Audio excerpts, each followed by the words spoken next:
ढेर सारी हैं, इसके अंदर बहुत सारी बातें हम करेंगे, जैसे इंसेक्ट की स्किन कैसी है, उसकी इंसेक्ट मतलब जो बॉडी बॉल है उसमें कौन कौन सी लेयर होती हैं, इसके अलावा इंसेक्ट का डाइजेस्टिव सिस्टम कैसा है, उसका सर्कुलेटरी सिस्टम कैसा है, एक्सक्रीटरी सिस्टम कैसा है, ठीक है, उसका नर्वस सिस्टम कैसा है, उसके अंदर दिमाग होता है क्या नहीं होता है, कौन कौन से हार्मोन उसके अंदर रिलीज होते हैं, इन सब पर चर्चा करेंगे। तो सबसे पहले तो मैं आपको यहाँ पर बताना चाहूँगा पेस्ट क्या होता है। पहले तो पेस्ट को समझिए। देखिए, हम लोगों ने मोटे तौर पर पेस्ट को क्या समझा है, पेस्ट मतलब इंसेक्ट। ये होता है ना भाई, अक्सर आपने किताबों में पढ़ा होगा, आपके सामने आपके नोट्स वगैरह में कई जगह पर आया होगा, इंसेक्ट पेस्ट, दोनों को साथ में पढ़ते हैं, insect pest, insect pest, insect pest. तो पेस्ट को हमको लगता है क्या, पेस्ट मतलब इंसेक्ट की बात कर रहा है, तो मोटे तौर पर तो पेस्ट मतलब इंसेक्ट ही है। लेकिन अगर एक्चुअल में उसकी डेफिनेशन देखा जाए तो डेफिनेशन कुछ और ही कहती है। पेस्ट का मतलब केवल इंसेक्ट है, ये गलत है। पेस्ट मोटे तौर पर आप कह सकते हो पेस्ट मतलब इंसेक्ट, पेस्ट इंसेक्ट एक ही बात है। लेकिन अगर हम उसकी प्रॉपर डेफिनेशन देखें तो इंसेक्ट अलग चीज है। इंसेक्ट का मतलब क्या है, कोई भी ऑर्गेनिज्म। इंसेक्ट मतलब कोई भी ऑर्गेनिज्म जो इंसानों को आर्थिक नुकसान पहुंचाता हो। Any organism that cause economic loss to the human. कोई भी ऑर्गेनिज्म हो, चाहे वो इंसेक्ट की बात नहीं कर रहे हैं, यहाँ पर कुछ भी हो, चाहे वो इंसेक्ट हो, इंसेक्ट तो उसमें से एक हो ही गया, इसके अलावा कोई पैथोजन भी हो सकता है, बैक्टीरिया, वायरस, फंगस, वो हो सकता है, इसके अलावा चिड़िया हो सकती हैं, इसके अलावा आपके चूहे हो सकते हैं। कोई भी ऑर्गेनिज्म हो, अगर वो इंसानों को आर्थिक नुकसान पहुंचा रहा है तो वो उसके लिए पेस्ट है। लेकिन हम लोग मोटे तौर पर क्या पढ़ते हैं, पेस्ट माने इंसेक्ट, तो वो ठीक है, उस बात को भी अपनी जगह अलग रखिए, पेस्ट मतलब इंसेक्ट ठीक है। लेकिन पेस्ट की अगर प्रॉपर डेफिनेशन की बात की जाए तो वो ये है, पेस्ट मतलब कोई भी ऑर्गेनिज्म हो जो इकोनॉमिक लॉस करता हो इंसानों को। जैसे कि इंसेक्ट हो सकता है, डिसीज हो सकता है, वीड्स हो सकते हैं, ठीक है, निमेटोड्स हो सकते हैं, बर्ड्स हो सकते हैं, रैट्स हो सकते हैं। ये सब इंसानों को आर्थिक नुकसान पहुंचाते हैं एग्रीकल्चर के द्वारा, उनकी फसलों को नुकसान पहुंचा रहे हैं, मतलब इंसानों को आर्थिक नुकसान पहुंचा रहे हैं। तो ये सब क्या है, पेस्ट है। DWR की अगर मैं बात करता हूँ, DWR जानते हो, डायरेक्टरेट ऑफ वीड रिसर्च, जो जबलपुर में है, मध्य प्रदेश में है। इसकी एक रिपोर्ट है, उस रिपोर्ट ने कुछ डाटा दिया, उस डाटा के ऊपर कई बार क्वेश्चन आते हैं। वो कहता है कि भाई पूरे इंडिया में जितना भी फूड ग्रेन का प्रोडक्शन होता है और उसमें जितना भी लॉस हो रहा है, उस लॉस में किस पेस्ट का कितना कंट्रीब्यूशन है, वो परसेंटेज आप लोगों को याद रखना है। उस परसेंटेज से क्वेश्चन पूछे जाते हैं। कौन सा परसेंटेज है कि भाई इंडिया के अंदर जितना भी फूड ग्रेन का प्रोडक्शन हो रहा है, उस टोटल फूड ग्रेन प्रोडक्शन में कितना लॉस जा रहा है, कितना बेकार हो रहा है, और वो बेकार किन किन पेस्ट की वजह से हो रहा है, वो पेस्ट का क्या क्या परसेंटेज है वो आपको याद रखना है। जैसे कि 33% लॉस खरपतवार के द्वारा हो जाता है। किसके द्वारा? 33% लॉस खरपतवार के द्वारा हो रहा है। पूरे इंडिया में जितना भी फूड प्रोडक्शन हो रहा है उसका 33% जो लॉस है, उसमें जितना भी लॉस हो रहा है उस लॉस का 33% जो लॉस है वो खरपतवार से हो रहा है। ठीक है, 26% जो लॉस हो रहा है हमारे फूड प्रोडक्शन में वो डिसीज से हो रहा है। 20% लॉस जो है वो आपके इंसेक्ट से हो रहा है। यानी हम बात कर रहे हैं एंटोमोलॉजी की, अगर आप इस इंसेक्ट को कंट्रोल कर सकते हो तो आप 20% नुकसान को बचा सकते हो ऑल ओवर इंडिया। ठीक है, 6 से 8% नुकसान आपको चूहों से हो जाता है, 3 से 4% नुकसान आपके बर्ड से, चिड़ियों से हो जाता है, अलग अलग तरह के पक्षी हैं उनसे हो जाता है। तो ये एक पेस्ट की प्रॉपर डेफिनेशन है। पेस्ट कोई भी ऑर्गेनिज्म हो सकता है जो इंसानों को आर्थिक नुकसान पहुंचाए, वो आपका पेस्ट है। क्लियर? अब आते हैं हम इसकी प्रॉपर फिजियोलॉजी पर। सबसे पहले हम बात करते हैं इंसेक्ट के कैरेक्टरिस्टिक की। भाई इंसेक्ट के अंदर कौन कौन से कैरेक्टर पाए जाते हैं, ऐसे कैरेक्टर जो हर एक इंसेक्ट के अंदर होने ही होने। सबसे पहला कैरेक्टर, इंसेक्ट की जो बॉडी है वो 3 पार्ट में डिवाइड है। इंसेक्ट की बॉडी जो है वो 3 पार्ट में डिवाइड है। कोई भी इंसेक्ट उठा लो, हर एक इंसेक्ट के अंदर 3 पार्ट होंगे। सबसे पहला पार्ट है उसका हेड वाला पार्ट। जैसे यहाँ पर आप देख सकते हो, ये जो पोर्शन आपको दिख रहा है ये है हेड वाला पार्ट। ठीक है, उसके बाद यहां से लेकर के यहां तक ये जो पार्ट है आपका, इस पार्ट को कहते हैं थॉरेक्स। थॉरेक्स, ठीक है। उसके बाद फिर यहां से लेकर के यहां तक का ये जो तीसरा पार्ट है इसको कहते हैं हम लोग एब्डोमेन। तो 3 पार्ट हो गए, हेड, थॉरेक्स और एब्डोमेन। दुनिया का कोई भी इंसेक्ट उठा लो, हर एक इंसेक्ट के अंदर आपको ये 3 पार्ट मिलेंगे। यानी इंसेक्ट की जो बॉडी है वो 3 पार्ट में डिवाइड है, हेड, थॉरेक्स और एब्डोमेन। क्लियर? कोई भी इंसेक्ट ले लो, हर एक के पास 3 पेयर्स ऑफ लेग है। ये मैंने आपको बताया था हेक्सापोडा। हेक्सापोडा सब फाइलम है, इसके अंदर क्लास 3 इंसेक्ट है हेक्सापोडा। हेक्सा का मतलब क्या होता है यहाँ पर? हेक्सा का मतलब क्या है? हेक्सा का मतलब है 6, और पोडा का मतलब यहाँ पर क्या है? पोडा का मतलब है पैर, लेग। तो 6 लेग होते हैं, मतलब 3 पेयर्स ऑफ लेग होते हैं, इसलिए तो इसको हमने हेक्सापोडा कहा। तो 3 पेयर मिलेंगे आपको। कोई भी इंसेक्ट उठा लो उसमें आपको 3 पेयर्स ऑफ लेग मिलेंगे। ठीक है भाई। और वो जो लेग होते हैं वो कैसे होते हैं? सेगमेंटेड होते हैं। जैसे आप यहाँ पर भी देख सकते हो, आपको यहाँ पर देखो सेगमेंट मिलेंगे, ये सेगमेंट, ये सेगमेंट, यहाँ पर छोटी छोटी कितनी सारी सेगमेंट है यहाँ पर आपको दिख रहा है। तो ये भाई segmented leg, segmented leg, segmented leg. इसको हमने नाम दिया था क्या? आर्थ्रोपोडा। Arthropoda, arthropoda. आर्थ्रोपोडा का आर्थ्रो का मतलब क्या है? सेगमेंटेड, और पोडा का मतलब क्या है? लेग, यानी कि सेगमेंटेड लेग। तो कोई भी इंसेक्ट ले लो उसके अंदर आपको सेगमेंटेड लेग मिलेगी। इसके अलावा 2 पेयर्स ऑफ विंग्स पाए जाते हैं, 2 पेयर में पंख मिलेंगे, यानी 4 पंख होते हैं टोटल। कितने? 4 पंख। और वो जो पंख है वो कहाँ पाए जाते हैं? वो बेसिकली आप यहाँ पर देख सकते हो, दोनों पंख, एक पंख, दूसरा पंख, तीसरा पंख और चौथा पंख। 4 पंख है यानी कि 2 पेयर्स ऑफ विंग्स है इसके अंदर। विंग्स को हिंदी में कहते हैं पंख। तो 4 विंग्स है यानी कि 2 पेयर्स ऑफ विंग्स है। ये कहाँ पर है आप देख लो, किस वाले पार्ट पर है? थॉरैक्स वाले पार्ट पर। अच्छा, जो मैंने बताया आपको लेग्स, 3 पेयर्स ऑफ लेग्स है। ये लेग्स भी कहाँ पर होते हैं? यहाँ पर आप देख लीजिए, एक पैर, दूसरा पैर, तीसरा पैर, चौथा पैर, पांचवा पैर, छठवां पैर। इसमें ये 6 पैर आपको दिख रहे हैं। ये 6 पैर जो है वो इसी थॉरैक्स वाले पार्ट से ही नजर आ रहे हैं, इसी थॉरैक्स वाले पार्ट से। तो 6 पेयर में लेग्स है वो भी कहाँ पर होते हैं? आपके थॉरैक्स पार्ट पर ही होते हैं। इस थॉरैक्स पार्ट में भी 3 हिस्से होते हैं, फिर वो थॉरैक्स वाले पार्ट में समझा देंगे आपको। इसमें भी 3 होते हैं, फिर प्रोथॉरैक्स, मेसोथॉरैक्स, मेटाथॉरैक्स। जो 6 पेयर है ना, उसमें से एक पेयर आपको प्रोथॉरैक्स में मिलेंगे, ठीक है, दूसरा पेयर आपको मेसोथॉरैक्स में मिलेगा और तीसरा पेयर आपको मेटाथॉरैक्स में मिलेगा। यानी 2 पांव आपके प्रोथॉरैक्स पे होंगे, 2 पांव मेसोथॉरैक्स पे होंगे, 2 पांव मेटाथॉरैक्स पे होंगे। ऐसे यहाँ पर मैंने कहा कि भाई इसमें 4 पंख होते हैं, 2 पेयर्स ऑफ विंग्स होते हैं। 2 पंख जो है वो आपको मेसोथॉरैक्स में मिलेंगे और 2 पंख मेटाथॉरैक्स में मिलेंगे। इस तरह 4 पंख होते हैं, ठीक है। 1 पेयर एंटीनी पाए जाते हैं। जैसे यहाँ पर देख लो भाई, ये है एंटीनी, ये आपको दिख रहा है, ये है भाई इसके क्या नहीं एंटीनी, ये थोड़ी ना, ये है एंटीनी, ये तो लैग हुआ है। ये देखो यहाँ पर, ये है एंटीनी, एंटीनी, एंटीना, जो भी आपका नाम, इनके क्या काम है सब बता देंगे अभी आपको। तो ये बेसिक कैरेक्टर है। कोई भी इंसेक्ट उठा लीजिए, उसकी बॉडी में 3 पार्ट होंगे, हेड, थॉरैक्स, एब्डोमेन। उनके पास 3 पेयर ऑफ लेग्स होंगे, वो भी थॉरैक्स पे होंगे। उनके लेग सेगमेंटेड होंगे, 2 पेयर्स ऑफ विंग्स होंगे, 1 पेयर ऑफ एंटीनी होगा। ये वर्ल्ड वाइड है, मतलब दुनिया का कोई भी इंसेक्ट ले लो, ये 3 चीजें तो उसका ये कैरेक्टर तो उसके अंदर होते ही होते हैं। अच्छा, कुछ इंपॉर्टेंट पॉइंट है, जैसे कि पूछ लेते हैं भाई इंसेक्ट फिजियोलॉजी के फादर कौन है? तो इंसेक्ट फिजियोलॉजी के फादर है विगिल्सवर्थ। कौन है भाई? Wigglesworth, father of insect physiology. Insect physiology के फादर कौन है? विगिल्सवर्थ। इनकी एक किताब है प्रिंसिपल ऑफ इंसेक्ट फिजियोलॉजी, इस पर IMP लगा दी। फादर ऑफ इंसेक्ट फिजियोलॉजी कौन है? विगिल्सवर्थ, और इनकी किताब है प्रिंसिपल ऑफ इंसेक्ट फिजियोलॉजी। आगे बढ़े, आते हैं भाई हम लोग इंसेक्ट बॉडी बॉल पर। देखिए इंसेक्ट बॉडी बॉल के अंदर क्या क्या है। यहाँ पर हम बात करें, ये भाई इसकी बॉडी बॉल से मतलब जैसे हम लोगों की स्किन है ना, स्किन भाई हमारी स्किन जो है वो हमारी बॉडी बॉल हो गई। ऐसी इंसेक्ट की भी बॉडी बॉल है, इंसेक्ट की भी स्किन है। तो उसकी इंसेक्ट की स्किन में कौन कौन सी लेयर है वो उसकी हम चर्चा कर रहे हैं। तो यहाँ पर आप देख लीजिए, आपको कुछ लेयर नजर आ रही होंगी। सबसे पहले आप देखिए यहाँ पर बॉटम में आपको ये जो सेल नजर आ रहे हैं, यहाँ पर आपको देखिए ये सेल जो आपको दिख रहे हैं, तो ये जो सेल जो आपको दिख रहा है ना, ये वाले सबसे बॉटम पे इस लेयर के अंदर ये जो सेल आपको दिख रहा है, सेल की यहाँ पर एक लेयर आपको दिख रही है। तो ये जो लेयर आपको दिख रही है ना, ये है एपिडर्मिस। कौन सी लेयर है भाई? ये एपिडर्मिस, ठीक है। कहाँ लिखा है? यहाँ लिखा है, नजर ही आएगा, कलर की रीच है। ये जो लेयर आपको दिख रही है, ये कौन सी लेयर है भाई? एपिडर्मिस, ठीक है। इसी एपिडर्मिस को हम लोग हाइपोडर्मिस भी कह सकते हैं, ठीक है। तो कंफ्यूज मत होना, एपिडर्मिस हाइपोडर्मिस यहाँ पर एक ही बात है। ये एकमात्र लिविंग लेयर है, एकमात्र लिविंग लेयर है। इस इंसेक्ट की जो पूरी की पूरी जो बॉडी बॉल है ना, उसमें केवल एक ही जीवित लेयर है, वो है आपकी ये एपिडर्मिस हाइपोडर्मिस। और इसका काम है क्यूटिकल को सीक्रेशन करना, क्योंकि यहाँ पर आपको एक लेयर और नजर आ रही है क्यूटिकल। ये यहाँ से लेकर के यहाँ तक, ये आपकी पहली लेयर कौन सी होगी? सबसे इनर मोस्ट लेयर, सबसे नीचे की लेयर वो कौन सी है? एपिडर्मिस है। एपिडर्मिस काय की बनी है? सेल की बनी है। सेल कौन से है भाई? Epidermal cell. ये जो सेल आपको दिख रहा है, ये सेल कौन से है भाई? एपिडर्मल सेल है, एपिडर्मल सेल। तो एपिडर्मल कोशिका एपिडर्मल सेल्स की बनी है एपिडर्मिस या हाइपोडर्मिस, जो कि एकमात्र जीवित है, ठीक है। इसका काम क्या है? क्यूटिकल बनाना। इसके ऊपर आप देख रहे हो क्यूटिकल है। इस क्यूटिकल के अंदर भी फिर 3 पार्ट है। ये क्यूटिकल जो है, इसके अंदर भी आपकी 3 लेयर है। सबसे पहली लेयर है आपकी एपीक्यूटिकल, दूसरी लेयर है एक्सोक्यूटिकल और तीसरी लेयर है एंडोक्यूटिकल। सबसे पहली है एपीक्यूटिकल, दूसरी है एक्सोक्यूटिकल और तीसरी है एंडोक्यूटिकल। तो ये तीनों को मिलाकर के क्या बनती है? आपकी क्यूटिकल बनती है। और क्यूटिकल के अंदर मेन चीज क्या होती है? क्यूटिन। ये क्यूटिन वही है जो फंगस के अंदर था, फंगस की सेल वॉल में था क्यूटिन, सॉरी क्यूटिन नहीं, काइटिन, और क्यूटिन, काइटिन। ये काइटिन वही है जो फंगस की सेल वॉल में था, काइटिन, ठीक है भाई। तो याद रखना, ओनली लिविंग लेयर जो है उसके अंदर एपिडर्मिस है, जिसको हम हाइपोडर्मिस भी कहते हैं, जिसका काम क्या है? क्यूटिकल का सीक्रेशन। तो इसके ऊपर की जो लेयर दिख रही है क्यूटिकल है। इस क्यूटिकल के अंदर भी फिर 3 लेयर है, एपीक्यूटिकल, एक्सोक्यूटिकल और एंडोक्यूटिकल। तो भाई जो क्यूटिकल है वो काय से बनी है? एपीक्यूटिकल, एक्सोक्यूटिकल और एंडोक्यूटिकल से, ठीक है। और ये जो क्यूटिकल है उसके अंदर 60% क्या है भाई? काइटिन है और 40% प्रोटीन है। मेन क्या है इसके अंदर? काइटिन है। तो कई बार पूछ ले अगर आपसे इंसेक्ट की बॉडी बॉल में मेन चीज क्या है, तो वो काइटिन है। यही काइटिन आपको फंगस की सेल वॉल में भी मिलता है, ठीक है। यहाँ पर आप ये देखोगे कि ये जो 2 लेयर है, एक एक्सोक्यूटिकल और दूसरा एंडोक्यूटिकल, इन दोनों को मिलाकर के हम लोग कहते हैं यहाँ पर प्रोक्यूटिकल। एक्सोक्यूटिकल प्लस एंडोक्यूटिकल, इन दोनों को मिलाकर के क्या कहते हैं? प्रोक्यूटिकल कहते हैं। एक्सोक्यूटिकल और एंडोक्यूटिकल दोनों को मिलाकर के कहते हैं प्रोजेनिक। इसमें एपीक्यूटिकल नहीं है, केवल एक्सो और एंडो को मिलाकर के कहते हैं प्रोक्यूटिकल। और प्रोक्यूटिकल के अंदर काइटिन और पैक्टिन दोनों चीजें होती हैं। और ये जो ऊपर वाली आपको दिख रहा है एपीक्यूटिकल, सबसे ऊपर वाली, इस एपीक्यूटिकल के अंदर क्यूटिन, वो काइटिन ही नहीं होता। एपीक्यूटिकल के अंदर तो काइटिन एब्सेंट होता है। ये वाली जो लेयर है इसमें काइटिन होता ही नहीं है, यहाँ पर काइटिन जो है वो एब्सेंट है। तो क्वेश्चन कई बार ऐसे भी पूछ लेते हैं भाई क्यूटिकल की कौन सी है, कौन सी क्यूटिकल में काइटिन नहीं होता? तो एपीक्यूटिकल में काइटिन नहीं होता। ये जो आपकी एपीक्यूटिकल है ना, इसकी बहुत सारे फंक्शन है। जैसे कि ये वैक्सी होती है, वैक्सी लेयर होती है। तो वैक्सी लेयर का क्या फंक्शन है?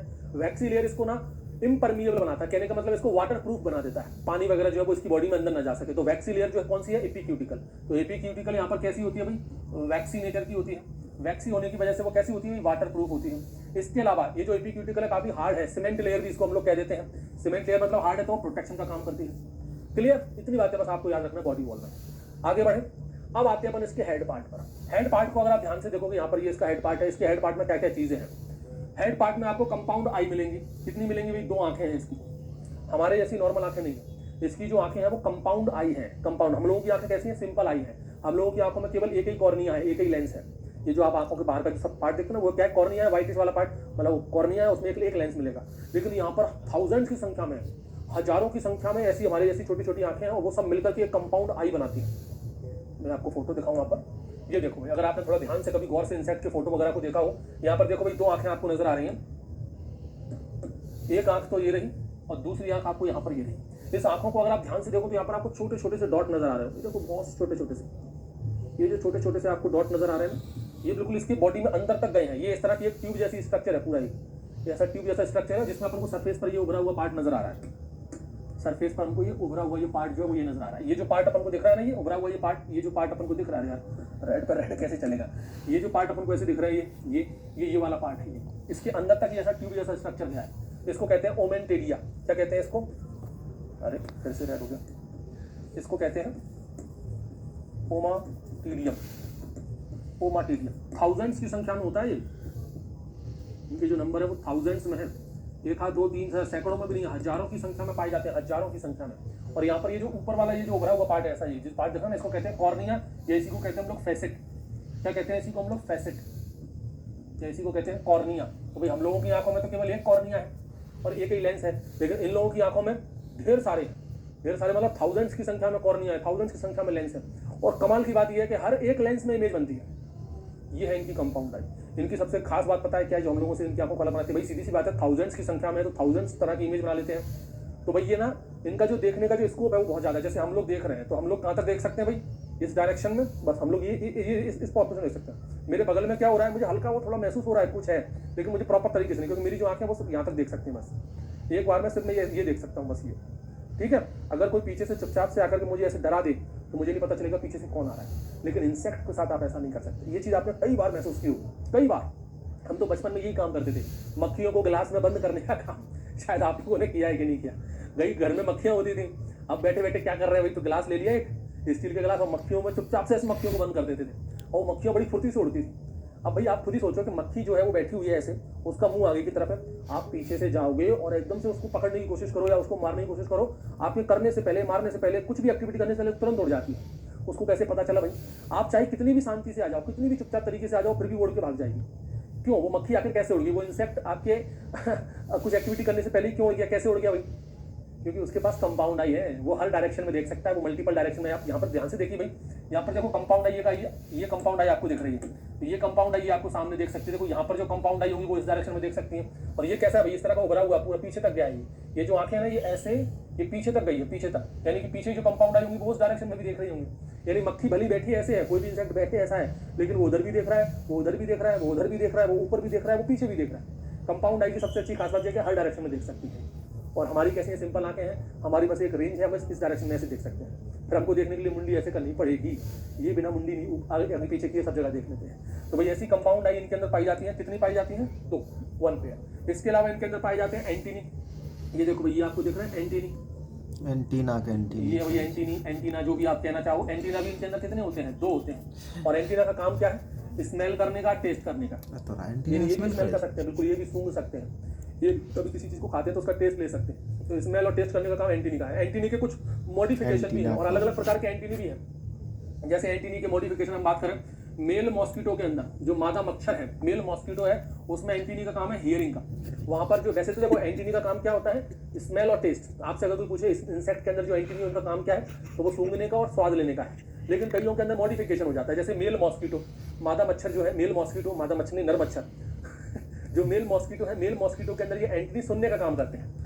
एक मोल क्रिकेट जो होते हैं वो साउंड प्रोडक्शन का काम करते हैं, आवाज निकालने का काम करते हैं। एंटीना तोड़ दे, मोल क्रिकेट जो होते हैं वो साउंड प्रोडक्शन का काम करते हैं। आपने कई बार इनकी आवाज सुनी भी होगी रात के समय, इस तरह की आवाजें निकालते हैं ये लोग। मोल क्रिकेट साउंड प्रोडक्शन का काम करते हैं एंटीनी से। माउथ पार्ट की अगर हम बात करें तो भाई ज्यादातर एक टिपिकल अगर एक माउथ ले तो उसके अंदर बेसिकली 5-6 पार्ट होते हैं। उसमें से एक पार्ट है मैक्सिला। मैक्सिला का काम क्या होता है, कोई भी फूड मटेरियल उसको कट करना। मैक्सिला का काम क्या है? कट करने का। एक पार्ट होता है इसमें माउथ में मैंडिबल, जिसका काम होता है फूड को चबाने का, क्रश करने का। मैक्सिला का क्या है? कट करने का काम है। मैंडिबल का काम क्या है? चबाने का काम है। लेबियम ये लोअर लिप्स की तरह काम करता है, जैसे हमारा ये लोअर लिप्स है, ये ऐसे इनके पास ये है लेबियम।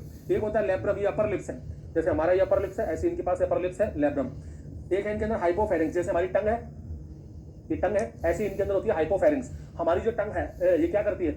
ये भाई हमारे खाने को बाहर निकलने से रोकती है। जो भी हमने खाया है उस खाने को मुंह में चबाते रहते हैं और अंदर निकल लेते हैं। वो खाना बाहर क्यों नहीं आता? क्योंकि हमारी जो टंग है वो रोक लेती है, ये बाहर नहीं जाने दूंगी। ऐसे यहाँ पर हाइपोफेरेंक्स होती है, वो इंसेक्ट की टंग हो गई, ये भी वही काम करती है जो हमारी टंग करती है, prevent the food material to coming out. एक ओसीएलएस होता है, ओसिलस, ये क्या चीज है भाई? सिंपल आई है। अगर आप ध्यान से देखें यहाँ पर ये फोटो देखो आपने इंसेक्ट में कई बार, ये तो देखो, ये तो यहाँ पर एक फोटो आपको, ये जो आपने पहली, ये तो कंपाउंड आई हो गई इसकी भाई। ये जो आंखें हैं ये कौन सी है? कंपाउंड आई है, ये तो देखने का काम कर ही रही है, ठीक है। इसके अलावा यहाँ पर देखो ये 3 चीजें और है, 1 2 और 3। ये क्या है? ये भी आंखें हैं, इनको कहते हैं ओसिलस। इंसेक्टे को बनल के है भगवान। ये क्या है? ये भाई आंखें, ये भी आप इनको कहते हैं सिंपल आई, सिंपल आई। ये फोटो रिसेप्टर की तरह काम करती हैं, फोटो रिसेप्टर की तरह काम करती हैं। ये लाइट को एब्जॉर्ब कर लेती हैं, सिग्नल कर लेती हैं। जैसे मधुमक्खियां हैं, वो सूरज की रोशनी में, सूरज की रोशनी को महसूस कर करके, क्योंकि भाई सूरज की रोशनी कहाँ से इस तरफ से आ रही है कि उस तरफ से आ रही है कि कहाँ से आ रही है, कोई भी लाइट अगर कहाँ से आ रही है, किस डायरेक्शन से आ रही है, तो उस लाइट के अकॉर्डिंग अपनी डायरेक्शन को भी बदल सकती है। तो बेसिकली कैसे होता है? इनसे होता है, ठीक है। इनको कहते हैं ओसिलाई। तो ओसिलाई इनके अंदर पाए जाते हैं बेसिकली 1 से लेकर के 3 होते हैं, किसी के अंदर 3, किसी के अंदर 2, किसी के अंदर 1, लेकिन 1 से लेकर के 3 होते हैं। ये जो है वो आपके लाइट डिटेक्टिंग ऑर्गन है। तो इतनी सारी चीजें हेड वाले पार्ट में होती हैं। अब इसमें से देखो जो एंटीना है ना, उसके हम लोग कुछ मॉडिफिकेशन देख लेते हैं। एंटीना के अलग अलग मॉडिफिकेशन है, जैसे किसी में एंटीना ऐसा दिखता है जिसको हम लोग एरिस्टेट कहते हैं, किसी के अंदर ऐसा दिखता है जिसको लेमिनेट कहते हैं, किसी में एंटीना ऐसा होता है जिसको सैरेट कहते हैं, किसी में एंटीना ऐसा है जिसको फ्लैविलेट कहते हैं, किसी में ऐसा है तो उसको मोनोलिफॉर्म कहा जाता है, किसी में एंटीना ऐसा है तो उसको सिटेसियस कहते हैं, किसी के अंदर इस तरह का एंटीना है तो उसको जेनिकुलेट कहते हैं, किसी में ऐसा है उसको प्लूमोस कहते हैं, किसी में इस तरह का है तो उसको पैक्टिनेट कहते हैं, किसी में इस तरह का उसको स्टाइलेट कहते हैं, किसी में इस तरह का उसको क्लेबिट कहते हैं। तो अलग अलग टाइप के एंटीना हो गए। अब ये एंटीना किस किस इंसेक्ट के अंदर कौन कौन से हैं, बस वो एग्जांपल क्या देखो, दिक्कत तो है, रट्टा मारने वाली चीज है, समय लगेगा, तो समय तो लगेगा भाई, याद तो करना पड़ेगा। तो भाई देख लो, एक है एरिस्टेट, एरिस्टेट टाइप का जो एंटीना है ये वाला, ये आपको मिलेगा हाउस फ्लाई के अंदर। फिर एक है लेमिलेट, ये वाला दूसरा लेमिलेट टाइप का जो एंटीना है वो स्कर्ब और बीटल के अंदर मिलेगा। फिर एक है सैरेट, सैरेट ये वाला सैरेट टाइप का जो एंटीना है ये आपको मिलेगा पल्स बीटल के अंदर। एक है फ्लैबिलेट, ये वाला फोर्थ फ्लैबिलेट, ये जो फ्लैबिलेट वाला है ये मिलेगा मे फ्लाई और ड्रैगन फ्लाई के अंदर। एक है मोनिलीफॉर्म, मोनिलीफॉर्म ये वाला 5वां मोनिलीफॉर्म, इस तरह का जो है ये मिलेगा आपको टर्माइट्स के अंदर। एक है जेनिकुलेट, ये कहाँ गया, ये रहा 6वां जेनिकुलेट, जेनिकुलेट वाला आपको मिलेगा बी आंट ऑफ वेब्स के अंदर। एक है प्लूमोस, प्लूमोस में ये वही 7वां प्लूमोस, ये प्लूमोस मिलेगा आपको मेल मॉस्किटो के अंदर। एक है पैक्टिनेट, ये मिलेगा सॉफ्ट लाइट के अंदर, पैक्टिनेट ये रहा पैक्टिनेट, ये इस तरह का मिलेगा सॉफ्ट लाइट के अंदर। एक है सिटेसियस, ये मिलेगा कॉकरोच के अंदर और लीफ हॉपर के अंदर, ये रहा सिटेसियस 9वें नंबर पर, ठीक है। एक है स्टाइलेट, ये मिलेगा रबर फ्लाई के अंदर, स्टाइलेट 10वें नंबर पर। एक है भाई 11वें नंबर पर क्लैबिट, बटरफ्लाई ब्लिस्टर बीटल के अंदर मिलेगा ये क्लैबिट। तो बस आप खाली इनके नाम याद रखना, ये मॉडिफिकेशन एंटीना के और किस इंसेक्ट के अंदर कौन सा एंटीना है ये याद रखना पड़ेगा आपको, ठीक है भाई। अब आते हैं भाई अपने यहाँ पर माउथ पार्ट, अलग अलग टाइप की माउथ होते हैं। तो माउथ मैंने जैसे बताया था, एक टिपिकल माउथ है, उसके अंदर मैंडिला, मैक्सिबल, लेबियम, लेब्रम, हाइपोफेरेंक्स, 5 चीजें बताई थी। तो एक टिपिकल माउथ जो एक्चुअल हम जिसको हम स्टडी करना चाहते हैं भाई, वही माउथ को स्टडी करना जिसमें सारे पार्ट हों। तो एक टिपिकल माउथ जो है वो कौन सा है, वो है भाई आपका बाइटिंग एंड च्यूइंग टाइप। अलग अलग टाइप की होती है जिसमें से एक पढ़ रहे हैं अपन, बाइटिंग एंड च्यूइंग टाइप। ये मोस्ट कॉमन टाइप का माउथ पार्ट है, एक टिपिकल माउथ पार्ट है जिसमें वो सारी चीजें हैं। इसके अंदर मैक्सिला है, ठीक है, इसके अंदर मैंडिबल है, लेबियम है, लेब्रम है, हाइपोफेरेंक्स है, ये सब इसके अंदर प्रेजेंट होते हैं। जैसे यहाँ पर देखो भाई, ये जो पार्ट आपको दिख रहा है ये माउथ के अंदर ये मैक्सिला वाले पार्ट है, ये 2 मैक्सिला होते हैं। ये जो आप देख रहे हैं ये मैंडिबल वाले पार्ट है, ठीक है, ये लेब्रम है, ठीक है, ये लेबियम है आपका, ये आपका हाइपोफेरेंक्स है। 5 पार्ट आपको मिल जाएंगे इसमें, ठीक है। इसमें एग्जांपल बस याद रखिएगा कि भाई यहाँ पर बाइटिंग एंड च्यूइंग टाइप का, बाइटिंग एंड च्यूइंग टाइप का जो माउथ पार्ट है वो किन किन इंसेक्ट में पाया जाता है। ये ग्रास हॉपर में मिलेगा, लोकस में मिलेगा, क्रिकेट के अंदर मिलेगा, टर्माइट्स के अंदर मिलेगा, बीटल्स में मिलेगा, और जितने भी प्रकार के लार्वा हैं उन सभी प्रकार के लार्वा में आपको ये बाइटिंग एंड च्यूइंग टाइप का मिलेगा। और देखो भाई यहाँ पर piercing and sucking type, piercing and sucking, ये बिल्कुल ऐसा इंजेक्शन टाइप का। पियर्सिंग मतलब धंस दो और चूस लो, मतलब किसी भी स्किन में घुसा लो और चूस लो, मतलब पियर्सिंग एंड सकिंग। जैसे इंजेक्शन होता है ना, इंजेक्शन को भाई स्किन में घुसाओ और चूस लो। जैसे अपना मॉस्किटो है, बग है भाई, मच्छर में होता है भाई इस तरह का। ये देखो भाई, ये जो आपको दिख रहा है कि यहाँ पर ये ग्रीन कलर का यहाँ पर जो कोई इंजेक्शन टाइप का दिख रहा है, इसको ये क्या है, ये एक्चुअल में लेब्रम होता है, लेब्रम। और ये लेब्रम ही मॉडिफाइड होकर के बनाता है प्रोबोसिस। क्या बनाता है भाई, प्रोबोसिस। यही प्रोबोसिस क्या करता है भाई, हम लोगों की जो मच्छर होते हैं वो हमारी स्किन पे आते हैं और ये प्रोबोसिस को ही तुम्हारी स्किन में अंदर घुसड़ करके इसी से खून चूस लेते हैं। प्रोबोसिस तो अलग अलग तरह के मॉडिफिकेशन हो जाते हैं। तो भाई यहाँ पर पियर्सिंग और सकिंग टाइप में भी आपकी दो कैटेगरी है, एक बग टाइप की है, एक मॉस्किटो टाइप की है। हमारे लिए इंपॉर्टेंट ये बग टाइप वाला है, क्योंकि मॉस्किटो टाइप वाला तो एग्रीकल्चर के लिए इंपॉर्टेंट है नहीं। फिर भी मॉस्किटो टाइप में आपका फीमेल एनाफिलस जो है वो आपका मॉस्किटो टाइप का होगा, फीमेल एनाफिलस में आपका यही होता है, piercing and sucking type. Bug type में जैसे बग एफिड है, एफिड है, जैसिड है, वाइट फ्लाई है, लीफ ऑपर है, इन सब के अंदर आपका होता है पियर्सिंग एंड सकिंग टाइप का माउथ पार्ट। और देखो भाई स्पॉन्जिंग टाइप का माउथ पार्ट, स्पॉन्जिंग टाइप का माउथ पार्ट होता है हाउस फ्लाई के अंदर, जैसे कि ये रहा इस तरह का। ठीक है भैया, होता है साइफोनिंग टाइप का, साइफोनिंग टाइप का होता है बटरफ्लाई और मॉथ के अंदर, ये साइफोनिंग टाइप, इसमें प्रोबोसिस ऐसी हो जाती है। एक होता है chewing and lapping type, chewing and lapping type आपका हनी बी के अंदर और एडल्ट बेस्ट के अंदर, ये च्यूइंग एंड लेपिंग टाइप, जैसे कि नेक्टर कलेक्शन के लिए, इन सब चीजों के लिए। ठीक है, च्यूइंग एंड लेपिंग टाइप का ये मिलेगा आपको हनी बी और एडल्ट बेस्ट के अंदर। एक होता है रेस्पिंग एंड सकिंग टाइप का, ये थ्रिप्स के अंदर है। ये जो माउथ पार्ट मैंने आपको बताया ना, ये मोस्ट इंपॉर्टेंट है, यहाँ से क्वेश्चंस बनते हैं। ठीक है भाई, ये तो हो गया किसका माउथ पार्ट। अब आते हैं अपन थोरेक्स वाले पार्ट पर।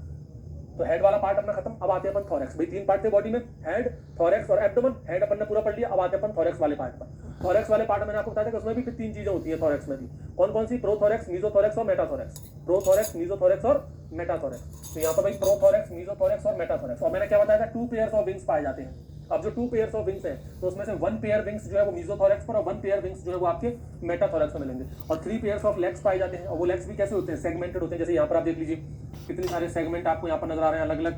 ठीक है, तो यहाँ पर मेन जो सेगमेंटेड है ना, उसमें एक कॉक्सा होता है, फीमर होता है, टीविया होता है, टार्सी होता है। ये कॉक्सा और फीमर के बीच में एक कनेक्टिंग पार्ट और होता है, जिसको हम लोग ट्रोकेंटर भी कहते हैं। जैसे देखो ये छोटा सा पार्ट दिख रहा है, ये वाला पार्ट है कॉक्सा, ये है फीमर, जिसके बीच में ये पार्ट दिख रहा है ट्रोकेंटर है, जो कॉक्सा और फीमर को जोड़ने का काम करता है। फिर टीविया है, टार्सी है, प्रीटार्सस है, ये आपके लेग वाले पार्ट है। और कोई मतलब नहीं है ज़्यादा डिटेल पढ़ने का इनको, बस खाली बस ये ट्रोकेंटर वाला पार्ट याद रखना है, कॉक्सा और फीमर के बीच में रहता है।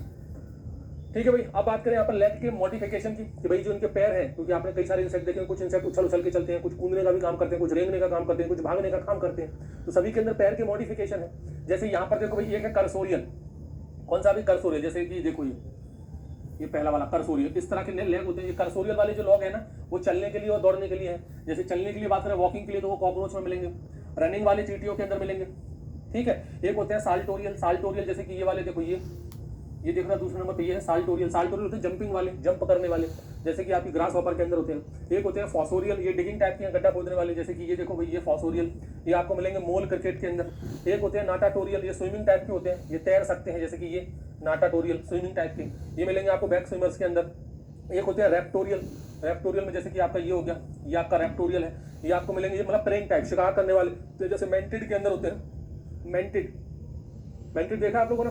नहीं देखा? मैंने भी ऐसा कुछ ज़्यादा मुझे दिलचस्पी नहीं, लेकिन मैंने एक पिक्चर देखी थी, उसके अंदर मुझे मेंटिड का रोल बहुत अच्छा लगा।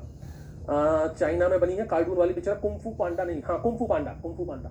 वो पांडा वाली जो पिक्चर है वो देखना, उसके अंदर वो पूरे होते हैं, बंदर होता है, टाइगर होता है, उल्लू होता है, उल्लू उसका गुरुजी होता है, एक कछुआ जो उसका बड़ा गुरुजी होता है, पांडा तो है ही मेन जो हीरो। उसमें एक होता है मेंटिड, उसका नाम ही मेंटिस होता है। तो मुझे मेंटिस वहाँ से याद है। वैसे मेंटिस को कोई क्यों देखेगा भाई, मेंटिड। तो मेंटिड जो होते हैं वो प्रेइंग वाले, अपने शिकार को पकड़ने वाले, उसमें जो होते हैं वो रेप्टोरियल टाइप के पैर होते हैं। ठीक है, ये तो भाई मॉडिफिकेशन हो गए पैर के। अब बात करें इंसेक्ट विंग्स, जैसा कि मैंने बताया था यहाँ पर भाई, ये जो पार्ट है इतना, ये कौन सा भी थोरेक्स वाला पार्ट है। इस थोरेक्स में देखो, ये कौन सा भी प्रोथोरेक्स, ये बीच वाला पार्ट कौन सा है? मीजोथोरेक्स। ये वाला पार्ट कौन सा है? मेटाथोरेक्स। ठीक है, प्रोथोरेक्स, मीजोथोरेक्स और मेटाथोरेक्स। अब इस मीजोथोरेक्स में 1 पेयर ऑफ विंग्स है, और आपकी मेटाथोरेक्स में 1 पेयर ऑफ विंग्स है, यानी कि आगे वाले पंख और पीछे वाले। तो जो आगे वाले हैं पंख, उनको हम लोग कह देते हैं क्या? 4 विंग्स। ठीक है, और जो पीछे वाले हैं उनको कह देते हैं हाइंड विंग्स। ठीक है, तो एक जोड़ी आपके 4 विंग्स होते हैं, एक जोड़ी आपके हाइंड विंग्स होते हैं। इस तरह से 4 पेयर ऑफ विंग्स पाए जाते हैं। अब ये जो विंग्स है ना, इनके भी मॉडिफिकेशन होते हैं। जैसे एक मॉडिफिकेशन है हाल्टेयर। कौन सा है? हाल्टेयर। ये मधुमक्खियों के अंदर होता है, हनी बी के अंदर। ये एक्चुअल में उनके जो हाइंड विंग्स होते हैं वो छोटे होते हैं और रूडिमेंट्री ऑर्गन होते हैं, नॉन फंक्शनल होते हैं। जैसे मैं आपको फोटो दिखाता हूं, मधुमक्खी को आप ध्यान से देखोगे तो उसमें आपको सिर्फ और सिर्फ उसके 4 विंग्स नजर आएंगे, केवल उसके 4 विंग्स ही नजर आते हैं। उसमें केवल आपको एक जोड़ी पंख नजर आते हैं। तो इसका मतलब ये नहीं कि भाई इन्होंने नियम तोड़ दिया। इंसेक्ट का नियम तो ये है कि भाई उसमें 4 जोड़ी, मतलब उसमें 2 जोड़ी पंख होने चाहिए, मतलब हॉल्ट्स पढ़े हुए हैं, बैलेंस बनाता है। 2 ही विंग्स हैं, बाकी के 2 कहाँ है? बाकी के 2 भी हैं। अगर आप ध्यान से यहाँ पर बहुत एक्स्ट्रा बतेला सर जी, ये इसके विंग्स ही हैं, लेकिन चूंकि ये विंग्स जो है वो छोटे रह गए हैं, स्मॉल हो गए हैं। ठीक है, और नॉन फंक्शनल है, रूडिमेंट्री है। ठीक है, इन्हीं को हम लोग कहते हैं हाल्टेयर। क्या कहते हैं इनको? हाल्टेयर, HALTERES, हाल्टेयर्स। तो ये हाल्टेयर क्या है? विंग्स का, पंखों का मॉडिफिकेशन है, जो आपको हनी बी में मिलेगा। ऐसे ये होता है टैगमिना। टैगमिना ये ग्रास हॉपर के अंदर होता है, जिसमें जो आगे वाले पंख होते हैं ना वो थोड़े हार्ड हो जाते हैं और टफ हो जाते हैं, जिससे पीछे वाले पंखों को सुरक्षा दे सके। जैसे ये रवि ग्रास हॉपर, इस ग्रास हॉपर में देखो भाई, ये पीछे वाला पंख है, ये जो पंख आप देख रहे हो पीछे वाला, ये है हाइंड विंग। तो ये जो हाइंड विंग आप देख रहे हो काफी पतला है, एकदम मेम्ब्रेनस है। कैसा है? मेम्ब्रेनस है, बहुत हल्का पंख है। और ये जो आगे वाला पंख आप देख रहे हो ये है इसका फोर विंग। ये फोर विंग ये थोड़े से हार्ड है, ये थोड़े से हार्ड नेचर के हैं और थोड़े से टफ है। तो इनका हार्ड और टफ ये क्या करते हैं, इसके ऊपर कवर हो जाते हैं, इनको सुरक्षा देने का काम करते हैं। इसको कहते हैं हम लोग टैगमिना। क्लियर? ऐसे ये होता है एलाइट्रा भी बीटल्स और फोर इसके अंदर पाए जाते हैं। बीटल्स के अंदर इसमें भी फोर विंग्स थोड़े हार्ड हो जाते हैं अपने हाइंड विंग्स को सुरक्षा देने के लिए। जैसे कि ये देखो बीटल, तो ये तो देखो भाई यहाँ पर ये क्या है भाई, इसके हाइंड विंग है। हाइंड विंग देखो कितने सॉफ्ट है इसके हाइंड विंग। लेकिन यहाँ पर इसके फोर विंग आप देखिए, आगे के पंख देखिए कितने ज्यादा हार्ड है। हाँ, यही है आपके क्या एलाइट्रा। इनका काम क्या है? इनके हाइंड विंग्स को सुरक्षा देना। तो भाई पंख जो होते हैं ना उनमें भी मॉडिफिकेशन हो जाता है। तो ये इतने बस मॉडिफिकेशन, इनको याद रखना है। अब आते हैं भाई इसके डाइजेस्टिव सिस्टम। डाइजेस्टिव सिस्टम हम लोगों का भी होता है, ऐसे इन लोगों का भी है। भाई डाइजेस्टिव सिस्टम तो हर किसी के अंदर होगा भाई, खाना तो ये भी खाएंगे, हम लोग भी खाते हैं। हम लोगों का भी डाइजेस्टिव सिस्टम हमारे मुंह से शुरू होता है, पीछे एनस पे खत्म होता है। ऐसे ही यहाँ पर भी होता है। इनका भी जो डाइजेस्टिव सिस्टम है वो इनके इस माउथ पार्ट से, इनका जो मुंह है इनके माउथ पार्ट से शुरू होता है और यहाँ इसके एनस पर आकर के खत्म हो जाता है। भाई डाइजेस्टिव सिस्टम क्या है? ये पूरी नली गई है मुंह से लेकर के एनस तक, पूरी एक नली है। तो पूरा की पूरी जो नली है, ये जो आपको दिख रहा है पिंक कलर का स्ट्रक्चर, ये पूरा इसका डाइजेस्टिव सिस्टम है। तो ये पूरा पढ़ना है क्या? कुछ मेन चीजें हैं वो देखो। तो भाई डाइजेस्टिव सिस्टम यहाँ से शुरू होकर के वहां तक जा रहा है। इसको हमने 3 पार्ट में डिवाइड किया है। पहला पार्ट है फोरगट, दूसरा पार्ट है मिड गट और तीसरा पार्ट है हाइंड गट। ये फोरगट वाला पार्ट का है, यहाँ से लेकर के इसके मुंह वाले पार्ट से लेकर के यहाँ तक, फिर यहाँ से लेकर के आपका यहाँ तक ये मिड गट हो गया और यहाँ से लास्ट तक चला जाता है वो आपका हाइंड गट हो गया। ठीक है, तो फोरगट, मिडगट और हाइंड गट। अब बाकी की चीजें इसमें तय करने वाली क्या है? जो फोरगट होता है उसको स्टोमोडियम कहते हैं। क्या कहते हैं फोरगट को? स्टोमोडियम। क्या है भी स्पेलिंग इसकी? स्टोमोडियम। स्टोमोडियम भी इसको कहा जाता है। किसको? ठीक है, और ये कैसी होती है? एक्टोडर्मल ओरिजिन की होती है। एक्टोडर्मल ओरिजिन, ये भी याद रखिएगा, ये भी इंपॉर्टेंट है। जब एम्ब्रियोनिक स्टेज होती है ना तो उसमें एक्टोडर्म एंडोडर्म पाई जाती है। इससे कौन कौन किससे बन रहा है और ज्यादा डिटेल में सोचने की जरूरत नहीं, बस इतना याद रखना कि ये एक्टोडर्मल ओरिजिन की है। फिर एक होती है मिडगट। मिडगट को मीसेंटेरॉन के नाम से जाना जाता है। इसको मीसेंटेरॉन कहते हैं, मीसेंटेरॉन। ठीक है, और ये आपकी एंडोडर्मल ओरिजिन की होती है। एंडोडर्मल ओरिजिन की होती है, ये याद रखिएगा। और फिर एक है हाइंड गट। हाइंड गट जो है ना इसको हम लोग प्रोक्टोडियम कहते हैं। प्रोक्टोडियम कहते हैं किसको? Hind gut, proctodeum. ठीक है, और ये जो है वो आपकी एक्टोडर्मल ओरिजिन की है। Ectodermal origin. ठीक है भाई, तो भाई इसमें होती है फोरगट, मिडगट और हाइंड गट। फोरगट आपकी एक्टोडर्मल है, मिडगट आपकी एंडोडर्मल है और हाइंड गट आपकी वो भी एक्टोडर्मल है। ये 3 मतलब जो भी इसकी पूरी जो एलिमेंट्री करना है उसको 3 पार्ट हमने डिवाइड कर दिया। अब यहाँ पर देखो एक पार्ट आपको दिख रहा होगा क्रॉप। ये वाला जो पार्ट है क्रॉप, इस क्रॉप का काम क्या है? क्रॉप का काम है फूड मटेरियल को स्टोर करना, स्टोर दी फूड मटेरियल। ये इतना जरूरी है क्या जो मैं इसको बता रहा हूँ? ये वैसे जरूरी नहीं है लेकिन हनी बी के अंदर बहुत जरूरी है। मधुमक्खी के अंदर हनी बी के अंदर क्यों जरूरी है भैया? मधुमक्खियों के अंदर जो शहद बनता है ना वो यही बनता है। मधुमक्खियों में जो शहद होता है ना भाई, शहद एक तरह से क्या है भाई, मधुमक्खियां जो है वो उल्टियां करती हैं अपनी पूरी की पूरी, वही शहद होता है। तो वो जो शहद होता है ना वो यही बनता है, इसलिए इसको हनी स्टोमक भी कहते हैं। मधुमक्खियों के अंदर ये जो क्रॉप वाला पार्ट है, ये वाला जो पार्ट है ना, इस क्रॉप वाले पार्ट में ही हनी का फॉर्मेशन होता है। हनी जो है, शहद जो है वो यही बनता है, इसलिए मधुमक्खियों के अंदर इसको ना हनी स्टोमक के नाम से भी जाना जाता है। इसको हनी स्टोमक भी कहा जाता है मधुमक्खी के अंदर। ऐसे ही यहाँ पर ये क्रॉप है, क्रॉप के थोड़ा सा और इधर आप आओगे तो यहाँ पर एक पार्ट मिलता है गिजार्ड। इसको बोलते हैं गिजार्ड या इसको बोलते हैं प्रोवेंट्रिकल्स। फूल लेखा जो है प्रोवेंट्रिकल्स, गिजार्ड या फिर बोलते हैं क्या प्रोवेंट्रिकल्स। क्या बोलते हैं भाई इसको? गिजार्ड। याद रखना, गिजार्ड या फिर प्रोवेंट्रिकल्स। प्रोवेंट्रिकल्स ट्री नहीं है ये, क्या है भाई? प्रोवेंटिक्यूल्स है। अरे क्या करते हैं?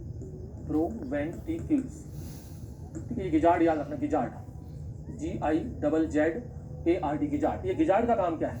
देखो जो भी फूड मटेरियल है वो यहाँ पर आकर के स्टोर होता है क्रॉप वाले पार्ट में, फिर यहाँ से धीरे धीरे गिजार्ड में जाएगा। गिजार्ड में क्या होता है? मेन उसका क्रशिंग होती है। जो भी फूड मटेरियल क्रॉप वाले पार्ट में स्टोर था वहां पर वो जो आपका है उसको क्रश करने का काम करता है, उसको ग्राइंड करने का काम करता है। क्रश करने का या फूड मटेरियल को ग्राइंड करने का काम करता है, ग्राइंडिंग दी फूड मटेरियल। इसके अलावा ये जो गिजार्ड है ना, यही गिजार्ड आपका फोरगट और मिडगट का कनेक्टिंग पार्ट भी है। फोरगट और मिडगट का कनेक्टिंग पार्ट यही गिजार्ड है। बस इतनी बातें हैं, इसमें और कुछ है नहीं है सच बताने के लिए डाइजेस्टिव सिस्टम में, बस वो आप याद रखो। उसके बाद आ जाओ भाई रेस्पिरेटरी सिस्टम। ये तो और भी बड़ा सिंपल है। हम लोगों का रेस्पिरेटरी सिस्टम कितना कॉम्प्लेक्स है भाई। हमने यहाँ से सांस ली, फिर यहाँ से हमारी ईजोफेगस में ट्रैकिया होती है, ट्रैकिया से फिर वो ट्रैक्यूल्स होते हैं, फिर लंग्स होते हैं, फेफड़े होते हैं, फेफड़े में एल्वेलाइज होती हैं। बड़ी कॉम्प्लेक्स है, इनके पास ऐसा कुछ नहीं है, बिल्कुल सिंपल सा है, बस ऐसा रहता है। देखो ये इंसेक्ट है, इस इंसेक्ट के अंदर ये जो आप देख रहे हो ना पूरा ये ट्यूब जैसा स्ट्रक्चर आप देख रहे हो, ये जो ट्यूब लाइक स्ट्रक्चर आप देख रहे हो ना, ये ट्यूब लाइक स्ट्रक्चर ही इसका रेस्पिरेटरी स्ट्रक्चर बनाता है। ये ट्यूब लाइक स्ट्रक्चर में ही पूरी इनकी जो हवा है वो बस इधर से उधर होती रहती है। और ये जो ट्यूब लाइक स्ट्रक्चर इनकी जो ओपनिंग है वो स्किन पर रहती है। जैसे यहाँ पर आप देखो, ये फोटो में आपको दिख रहा होगा, ये क्या होगी भाई, इसकी स्किन होगी, मतलब ये वाला जो पार्ट हो गया ये बाहर का हो गया, आउटसाइड का। ठीक है, यहाँ पर आप देखो छोटी छोटी ओपनिंग आपको नजर आ रही है। तो ये जो छोटी छोटी सी आपको जो ओपनिंग नजर आ रही है ना, इसको कहते हैं स्पाइरेकल्स। क्या कहते हैं इनको? स्पाइरेकल्स। और ये इसी स्पाइरेकल से ये हवा वगैरह अंदर लेते हैं, ऑक्सीजन, कार्बन डाइऑक्साइड सब बाहर यहीं से निकलता है। तो हवा वगैरह यहाँ से अंदर ली और यहाँ जैसे ही अंदर की तो यहाँ पर ये डिस्ट्रीब्यूट हो जाती है। इनको कहते हैं ट्रैकिया।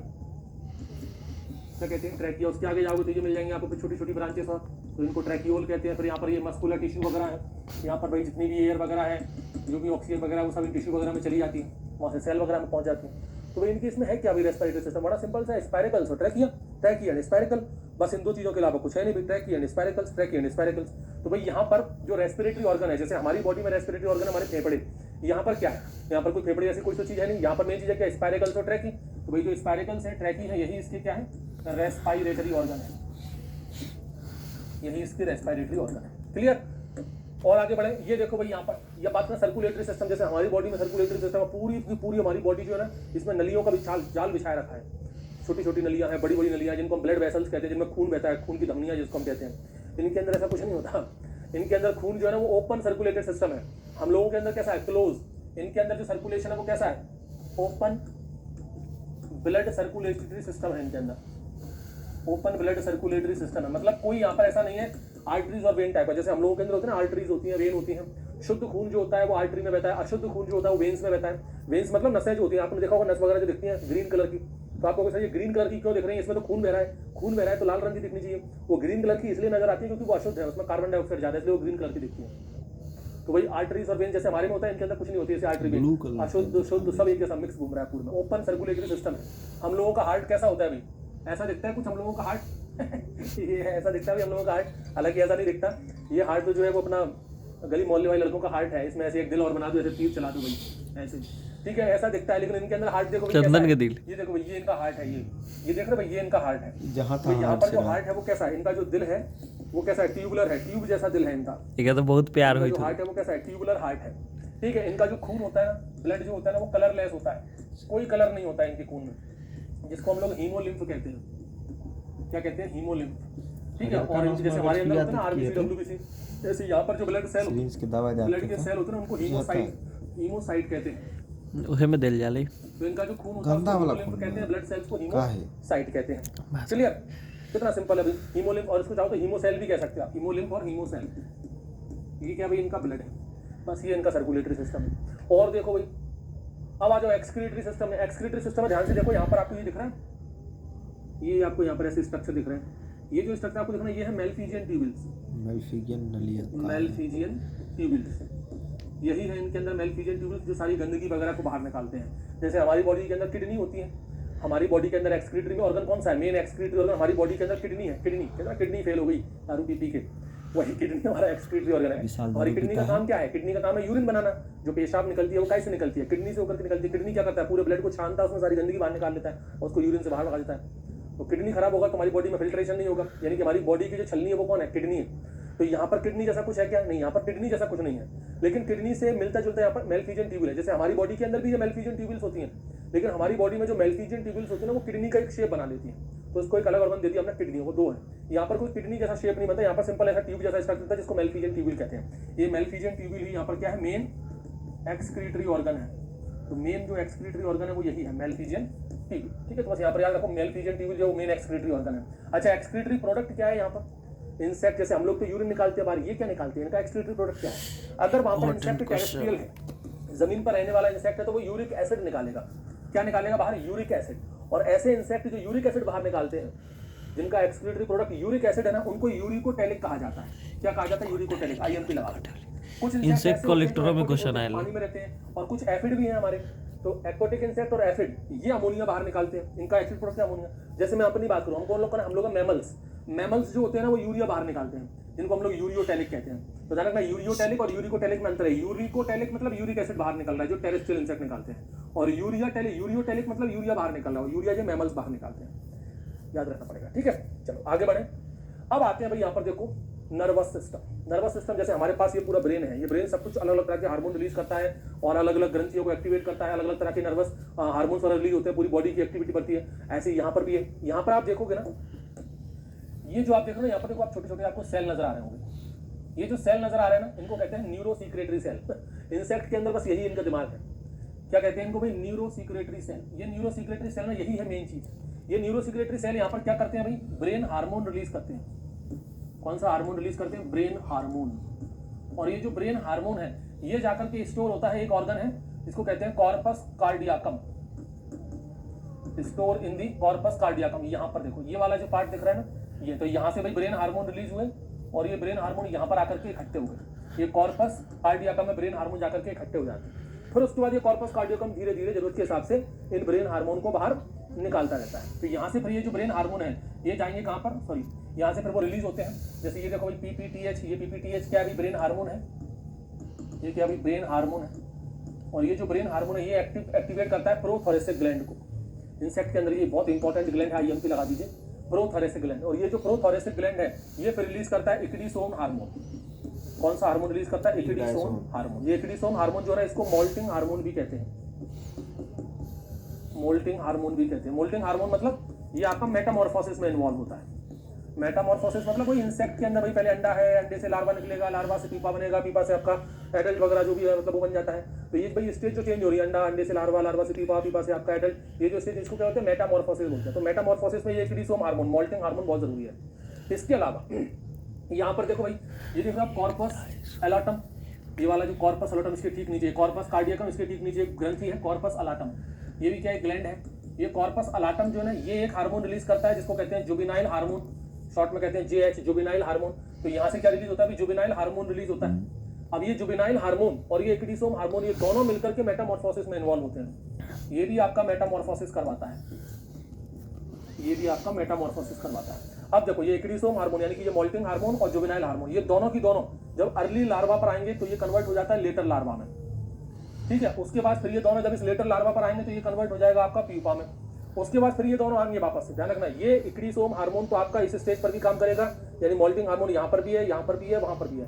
ठीक उसी तरह से जुवेनाइल हार्मोन भी इस स्टेज पर काम करेगा, इस लेटर लार्वा पर भी काम करेगा, पीपा पर भी काम करेगा। जब तक एडल्ट नहीं बन जाता तब तक ये दोनों हार्मोन साथ में मिलकर के मेटामॉर्फोसिस करवाते रहेंगे। यानी कि एग से अर्ली लार्वा, फिर लेटर लार्वा, फिर उसका पीपा, फिर उसका एडल्ट, ये सारी जो स्टेजेस कन्वर्ट हो रही है इसको बोलते हैं मेटामॉर्फोसिस। एक रूप से दूसरे रूप में चेंज हो रहा है, इसको कहते हैं मेटामॉर्फोसिस। तो ये मेटामॉर्फोसिस हो रहा है वो दो हार्मोन की वजह से हो रहा है। एक इक्डीसोम जिसको मोल्टिंग हार्मोन कह रहे हैं, दूसरा जुवेनाइल हार्मोन। ठीक है, ये हर स्टेज पर आते हैं और दूसरी स्टेज कन्वर्ट कर देते हैं, फिर दूसरी स्टेज पर आते हैं, फिर तीसरी स्टेज। और कब तक आते हैं? जब तक वो एडल्ट ना बन जाए। एडल्ट एक बार बन गया बस, फिर क्या इसकी मैटिंग होगी और ये फिर से अंडे देगा, फिर से अंडे देगा, फिर उसमें लार्वा निकलेगा, फिर ये हार्मोन आएंगे, फिर काम करेंगे अपना। क्लियर, समझ में आ रहा है? तो यहाँ पर ये जुवेनाइल हार्मोन हो गया और इक्डीसोम हार्मोन हो गया, दोनों एक साथ काम करते हैं। ये मैं इसलिए बता रहा हूँ क्योंकि अभी जुवेनाइल हार्मोन जो है ना, आज की तारीख में इसका बहुत यूज हो रहा है। ये एक तरह का थर्ड जनरेशन पेस्टिसाइड की तरह काम कर रहा है। थर्ड जनरेशन पेस्टिसाइड हम लोग BBI क्वेश्चन इसका यूज कर रहे हैं। कैसे भाई इसका यूज कैसे कर रहे हैं? इससे पेस्ट कैसे कंट्रोल हो जाएगा, ये मैं आपको भी बताऊंगा। इतनी बातें समझ में आ गई? यहाँ पर मैं वही बातें लिखी हुई है। देखो, मैंने एक बताया था आपको, प्रोथोरेसिक ग्लैंड, ये डायरेक्ट, पहले तो आप इस चार्ट से बहुत अच्छे से समझ लेना कौन कैसे काम करता है। उसके बाद ये डायरेक्ट पॉइंट है, इनको याद कर लेना। प्रोथोरेसिक ग्लैंड क्या करता है भाई? इक्डीसोन हार्मोन प्रोड्यूस करता है, जिसको हम लोग मोल्टिंग हार्मोन भी कहते हैं। कॉर्पोरा अलाटा, ये क्या करता है भाई? जुवेनाइल हार्मोन, जिसको हम लोग नियोटेनिन भी कहते हैं, वो हार्मोन रिलीज करता है। कॉर्पोरा कार्डिया का क्या करता है? ये ब्रेन हार्मोन को स्टोर करता है, फिर धीरे धीरे रिलीज करता है। ठीक है, न्यूरो सीक्रेटरी सेल, ये क्या करते हैं भाई? न्यूरो सीक्रेटरी सेल आपका पीपीटीएच हार्मोन, जिसको बोलते हैं प्रोथोरेसिक ट्रॉपिक हार्मोन। पीपीटीएच का पूरा नाम क्या है? प्रोथोरेसिक ट्रॉपिक हार्मोन, जिसको हम ब्रेन हार्मोन भी कह सकते हैं। ठीक है, ये रिलीज करता है। इसके साथ साथ ये न्यूरो सीक्रेटरी सेल है, वो इस प्रोथोरेसिक ग्लैंड को भी एक्टिवेट करता है, प्रोथोरेसिक ग्लैंड को एक्टिवेट करने का काम करता है। इसके अलावा न्यूरो सीक्रेटरी सेल जो होते हैं ना, ये एक बर्सिकोन हार्मोन भी प्रोड्यूस करते हैं। इस पर लगा दो आइए, बर्सिकोन हार्मोन। इंसेक्ट के अंदर जो क्यूटिकल होती है ना, वो क्यूटिकल कितनी हार्ड होगी, उसका कितना कह सकते हैं स्क्लेराइजेशन होगा, उसमें कितनी टैनिंग होगी, वो इस बर्सिकोन हार्मोन से कंट्रोल होता है। मेटामॉर्फोसिस के दौरान जो क्यूटिकल है उसका बहुत इंपॉर्टेंट रोल है, क्योंकि क्यूटिकल बहुत ज्यादा हार्ड हुई तो भाई मेटामॉर्फोसिस, अंडा जो है भाई, एक लार्वा जो है वो दूसरी स्टेज में कन्वर्ट होगा, तो भाई इसकी जो स्किन है वो सॉफ्ट होना बहुत जरूरी है, क्यूटिकल का सॉफ्ट होना बहुत जरूरी है। तो क्यूटिकल में कितनी टैनिंग होगी, कितना स्क्लेरोटाइजेशन होगा, ये सब कौन कंट्रोल करेगा? ये बर्सिकोन हार्मोन कंट्रोल करता है। तो बर्सिकोन हार्मोन काय में इन्वॉल्व है? ये इन्वॉल्व है hardening and darkening of the cuticle, इसको याद रखना, मोस्ट इंपॉर्टेंट है ये। और ये बर्सिकोन हार्मोन कौन प्रोड्यूस करता है? न्यूरो सीक्रेटरी सेल ही प्रोड्यूस करते हैं। क्लियर?